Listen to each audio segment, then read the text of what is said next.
बिस्मिल्लाहिर्रहमानिर्रहीम। अस्सलाम वालेकुम। आज की रेसिपी है शाही दाल। रेसिपी को लाइक और शेयर करना बिल्कुल भी मत भूलिएगा। और मेरे चैनल पर आप फर्स्ट टाइम आए हैं तो इसे सब्सक्राइब कर लीजिएगा। तो चलें बनाना शुरू करते हैं। बहुत ही मज़ेदार सी दाल, और ये दाल जो है हम अरहर की दाल से बना रहे हैं, जिसे तुअर की दाल भी कहा जाता है। शाही दाल बनाने के लिए हमने सबसे पहले अरहर की दाल 1.5 कप के करीब ले ली है। उसे 2 से 3 मरतबा वॉश कर लिया है। उसके बाद उसे भिगो दिया था।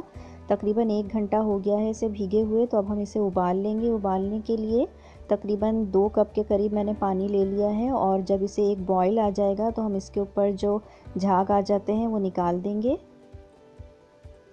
तो ये जो सारा झाग ऊपर आ गया है, इसको निकालना बहुत ज़रूरी है ताकि दाल बिल्कुल ज़बरदस्त सी बने, इसके अंदर इम्प्योरिटीज़ ना हो। और ये दाल थोड़ी सी कड़वी होती है, किसी हद तक इसमें कड़वाहट होती है। तो उसको दूर करने के लिए मैंने 1/4 कप के करीब दूध शामिल कर दिया है इसके अंदर बॉईल करते वक्त। और साथ ही मैं बिल्कुल थोड़ी सी हल्दी, तकरीबन 1/8 टीस्पून के करीब, और बिल्कुल थोड़ा सा ही नमक 1/4 टीस्पून के करीब इसमें शामिल करूँगी। और इसको हम इतना बॉईल कर लेंगे कि बहुत अच्छे तरीके से मैश हो जाए, बिल्कुल गल जाए। तो अब हम इसे बॉईल करेंगे। दाल को मैंने ढककर हल्की आंच पर रख दिया है बॉईल होने के लिए। साथ ही हम इसका मसाला तैयार करेंगे। तो एक पैन में मैंने आधा कप के करीब ऑयल ले लिया है और 1 टीस्पून ज़ीरा शामिल किया है इसमें। जैसे ही ज़ीरा इस तरह से क्रैकल हो जाएगा तो हम इसके अंदर 1 टेबल स्पून भरकर अदरक लहसुन का पेस्ट शामिल कर देंगे और उसे मिक्स करेंगे। मीडियम टू हाई हीट पर हम इस टाइम इसे पकाएंगे।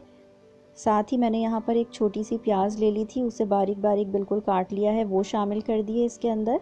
और इसे अब हम सॉफ्ट कर लेंगे। थोड़ी सी हरी मिर्चें शामिल करेंगे।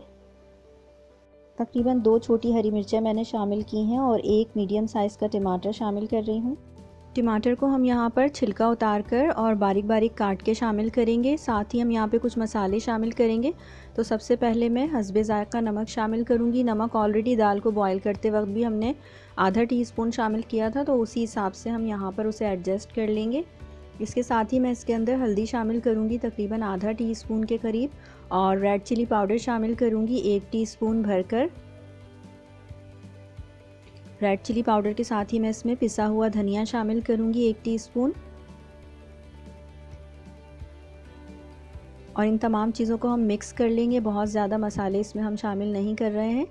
तो बहुत ही मज़ेदार सी ये दाल बनेगी। आप एक दफ़ा इसे ज़रूर ट्राई करके देखिएगा, क्योंकि हम अमूमन जो मुश्किल डिशेस होती हैं वो बहुत अच्छे तरीके से बना लेते हैं, लेकिन जो सिंपल डिशेस होती हैं वो कभी कभी अच्छी नहीं बनती।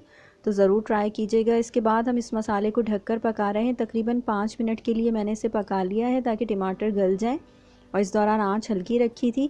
अब टमाटर जो मैश होने से रह गए उन्हें आप स्पून से मैश कर लें हल्का सा, क्योंकि ऑलरेडी गल चुके हैं तो बहुत आसानी से मैश हो जाएंगे। इसके अंदर हम थोड़ा सा हरा धनिया शामिल करेंगे, तकरीबन 2 टीस्पून के करीब हरा धनिया है ये मैंने शामिल कर दिया है। और साथ ही मैं इसके अंदर 2 टेबल स्पून लेमन जूस शामिल कर रही हूँ। आप लेमन जूस के बजाय इसके अंदर इमली का पल्प भी शामिल कर सकते हैं, 2 टेबल स्पून, जो भी आपको पसंद हो। और इस मसाले को हम मिक्स कर लेंगे। तो ये हमारा बहुत ही अच्छा सा मसाला तैयार हो गया है दाल के लिए। तो हम दाल को भी चेक कर लेते हैं कि हमारी दाल गली है या नहीं गली है। तो यहाँ पर देखें, दाल बहुत अच्छे तरीके से गल गई है। इसको मैंने मैश नहीं किया, या खुद ही मैश हो गई है, क्योंकि दाल को अगर पकाने से पहले, बॉईल करने से पहले भिगो लिया जाए तो बहुत आसानी से पक जाती है। तो ये बहुत ही आराम से पक गई है। अब हम इसके अंदर जो मसाला हमने तैयार करके रखा है वो शामिल कर रहे हैं। मसाले को शामिल करके आप थोड़ी देर के लिए दाल को पका लें, और इसी पॉइंट पर आप दाल के अंदर थोड़ा सा पानी शामिल कर सकते हैं अगर आप इसे और पतला रखना चाहते हैं, और अगर गाढ़ा रखना चाहते हैं तो थोड़ा सा और इसे थोड़ी देर के लिए और पका लें। तो इस तरह से मसाला शामिल करके मैं मिक्स कर रही हूँ। 3 से 4 मिनट तक मैं इसे और पका लूँगी। और पानी अगर आप शामिल करें तो उसे गर्म करके शामिल कीजिएगा, ताकि इसकी कुकिंग का जो प्रोसेस है वो रुके नहीं। तो इस तरह बहुत ही ज़बरदस्ती दाल तैयार हो गई है। अब हम इसका जो बघार है वो तैयार कर लेते हैं। बघार तैयार करने के लिए मैंने वही पैन ले लिया है और इसके अंदर मैं बटर शामिल करूंगी। आप देसी घी भी शामिल कर सकते हैं। 2 टेबल स्पून के करीब ये बटर है, और थोड़ा सा ऑयल भी हम इसके साथ शामिल करेंगे ताकि ये बटर जले नहीं। और इसके अंदर ज़ीरा शामिल करूंगी मैं 1 टीस्पून। ज़ीरा शामिल करके मैं इसके अंदर लहसुन शामिल करूंगी। तकरीबन 4 से 5 लहसुन लेकर मैंने उन्हें डाइस कर लिया था, और वो मैं इसमें शामिल कर दूंगी इस टाइम। लहसुन को थोड़ा सा हम सौटे करेंगे इस टाइम 1 से 2 मिनट तक। और उसके बाद जो रेड चिलीज़ होती हैं लंबी वाली, वो मैं शामिल करूँगी 2 से 3, और उन्हें मैंने थोड़ा थोड़ा तोड़ लिया है बीच में से इस तरह से।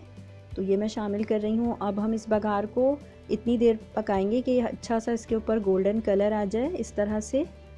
और एक डिश में मैंने दाल को निकाल लिया है जिसमें मुझे इसे सर्व करना है। और इसमें मैं थोड़ा सा हरा धनिया दोबारा से ऐड करूँगी ताकि अच्छा सा ऊपर से लुक आए इसकी। तो थोड़ा सा हरा धनिया मैं ऐड कर देती हूँ, और उसके साथ ही हमने जो बघार बना कर रखा था हम वो भी यहाँ ऐड कर देंगे इसके ऊपर। इस तरह से हमारी बहुत ही मज़ेदार सी शाही दाल तैयार हो गई है। इस रेसिपी को ज़रूर ट्राई कीजिएगा। अगर आप दाल बनाएं तो ज़रूर इस रेसिपी को ट्राई करके देखिएगा। बहुत ही मज़ेदार ये रेसिपी है, बहुत ही आसानी से बन जाती है और बहुत ज़्यादा मज़े की बनती है, और बॉइल्ड राइस के साथ बहुत अच्छी लगती है। और रेसिपी पसंद आए तो इसे लाइक और शेयर करना बिल्कुल भी मत भूलिएगा।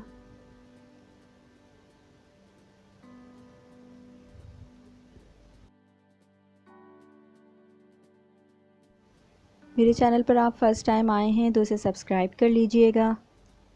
अपना बहुत ख्याल रखिएगा। अल्लाह हाफिज़।